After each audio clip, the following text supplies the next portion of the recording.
wanted to take a moment and show you our chicken coop. If you're a chicken person, there are all kinds of coops out there. It's amazing what people are using to make a chicken coop. We kind of went overboard. We kind of went a little too far with this thing, but we're proud of it, and everybody that sees it, they just go on and on about how cute it is, so I wanted to share it with you. First off, we've got our coop door. This is one of two coop doors that I have. I have one on one side and one on the other. This side is used if I want to burst a free range, then this door will be used. If I want them to stay in their pen, then we use the other coop door. But if you don't have an automatic chicken coop door opener yet, this is probably what you've got. Something like this, where the door goes up and down. It's a manual lift. You got to remember to do it every morning, every night. And if you're interested, we'll set you up with a automatic door opener here. So I wanted to show you that. As we come around, we tried to make our building as authentic looking as possible. And we knew we needed gutters because we didn't want water splashing down around the building and making a mess around it. So we put gutters, just standard aluminum gutters, but then we wrapped them in pine, yellow pine. Even our downspout here that goes down into the ground is wrapped in yellow pine, and then it goes out to a buried pipe that carries the water away from the coop so that moisture doesn't build up around it. Okay, and here we are at the front of the coop, and one of the things that we did is, the way that we built this is we wanted to be able to get to our eggs without having to go into the house every time we wanted to get our eggs. And so these are the egg laying boxes. As you can see, there's 8 of them here. We have 28 birds in here, and they share the boxes. And it's just a basic matter of lifting it up, reaching in and grabbing the eggs. Of course, the hens don't normally sit right there. They'll get off of their eggs after they lay them. And then, because our lid was a little bit heavy, went to Menards and bought some slow release springed hinges there that takes a little bit of the weight off, so that when it closes it doesn't hurt anybody. But it's still heavy enough that a raccoon or another animal can't lift that thing up. And if you are concerned about that, you can always put just a simple little hook latch on there. And you can see our windows, and the windows have a screen. We wanted the windows because we wanted the building to look authentic, but we also wanted to make sure that when it was ventilated, that air was going through, that an animal could get up here and climb in. And so we've got screen on the inside of that, and I'll show you. Actually, it's just I think they call it the 1/4 inch. Some people call it rabbit hutch wire, but just a 1/4 inch wire mesh. And I'll show you how we did that here in a moment as well. I wanted to take just a moment and show you our pinned area.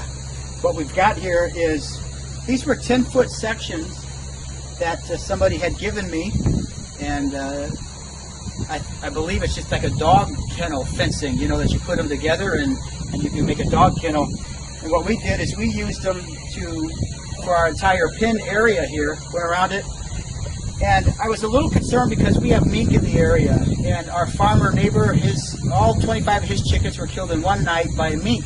And mink can get through these small little holes in the fence. And so what we did is we went around with the standard chicken wire, kind of wrapped this fence with the chicken wire as well. And so the dog kennel fencing just kind of supports the chicken wire. And then that way nothing can get through there. One other thing we did I want to share with you is that when I put my fencing down, I didn't just put it in the ground, but we dug a trench about 1.5 feet deep, and then we took some wire and we laid it in there, patted it down, and then we bent it up and set our fencing right on top of that. That way a coyote, which we have in our area, different animals can't dig down and go underneath the fence. It's completely, they'd have to dig down about 2 feet before they were able to get to where the wire's at, where the wire's not there anymore. So nonetheless, I wanted to show you that. And you can see the top here is just rebar. We took a rebar and bent it and stuck it down in the hole, and then we wrapped our chicken wire on the top because we have hawks, and the hawks can come down and grab them out of there, as well as the owls. And so that's how we protected the top. That way, when I'm not home and the chickens are out here in their pen area, I know that they're 100% safe. Okay? And you can see I also gave them a little, just real quick, just threw some 2x4s together and made them a little perching thing so that they can perch. They have water out there so that in the daytime, if it gets too hot, they've got water, and I know they've got everything that they need. All right, well, we've got happy chickens. And I want to take just a quick moment and show you what we've done in here. I'm still experimenting with the perching. I found that just a simple board just seems kind of awkward to me. I mean, I wouldn't want to have to sit on a single board all night long. And so what we did is we gave them one, and then behind it is another, and behind that is another, and behind that is another. So every 6 inches they're apart. That gives the manure, you know, the manure can still fall down. They have a place to put their feet to perch, but then they can also rest their back ends or whatever on top of these. And so far the chickens seem pretty happy with that. And we gave them another board down here to hop up on in order to get up on their perches. This is about 2 feet. It's kind of quite a jump, and they can all do it. And the reason we did that is because we didn't want raccoons being able to climb up there. So they're pretty safe once they get up there. And you can see here I had to build one little girl a ladder. Even when we put the perches down low, when these were down low, she was never able to climb up and down that perch. And so, needless to say, I had to build her a ladder, and she has gotten a little bit better, a little more agile sitting up here, a little more comfortable.